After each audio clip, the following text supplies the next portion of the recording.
And welcome back to Talk to Me with the coach, Mayden, visiting with Corey Patterson of Cincinnati Reds. That sounded a little funny there. Well, I mean, yes and no, but I'm glad I'm over there. I think we have a pretty good team. It's going to be fun this year. You know, we got our work cut out for us, but I expect good things to happen. Well, you know, our show reaches a young audience, so that's a pretty tough road to the big leagues. How much adversity does a big league player deal with? Well, I think there's always adversity. You know, unfortunately, we all deal with it in athletics and even in life in general. I don't care who you are, what you do in this world. But, you know, bottom line, I think when a player's going well, it's all good, it's easy.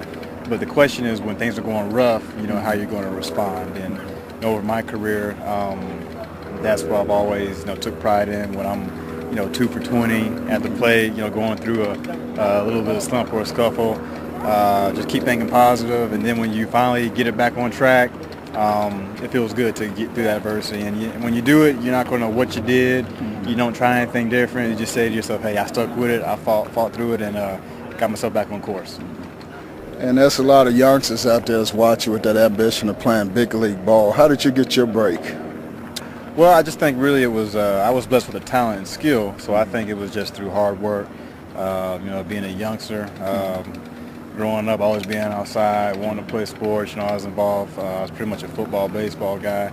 You know, being out all the time.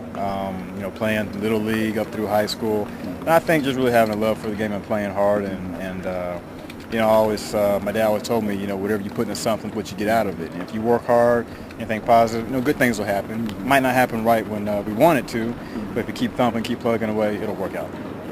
Baseball in the inner city, what's happening to it? Yeah, baseball inner city, you know what, there's a lot of things. You know, I can't really pinpoint one thing. You know, in the inner cities, you don't see the parks. I think baseball is a very expensive sport. You know, you need a field, glove, bats, balls, and that's not, you know, that's pretty expensive. Another thing too is I think you see, I think basketball and football, they do a good job of promoting their sports. And I think, you know, as far as marketing, I don't think baseball's quite up to par with them. You know, and when you're at home, you know, a kid, an African-American kid, you know, you're seeing a LeBron James dunk a basketball or a T.O. scoring a touchdown, you know, naturally you're going to gravitate to people who are like yourself. But baseball, on TV, you quite don't see, you know, the Ryan Howard in a commercial, the CC Sabathia. So it's not publicized, it's not out there. You know, and that's just, you know, what I think, you know, right now comes off, you know, top of my head. But, you know, with myself and I think other African Americans that play the game, I think we need to do a better job of getting together and help promoting it to get more African Americans in the game. You know, it's not going to happen overnight, but, you know, it's a process that we need to keep working at. Now, were you drafted out of high school? I was drafted out of high school. I had a scholarship to go to Georgia Tech, but signed instead, and you know, kept working hard, and now I'm here. So, just one last question: how did you wind up, you and your brother, making it to the big leagues? I don't know. Like I said, I think it's just, you know, same with him, just through hard work. We had the talent and the skill, but it was just a matter of sticking with it and you know, being persistent. And I know he's here now, and I'm happy for him.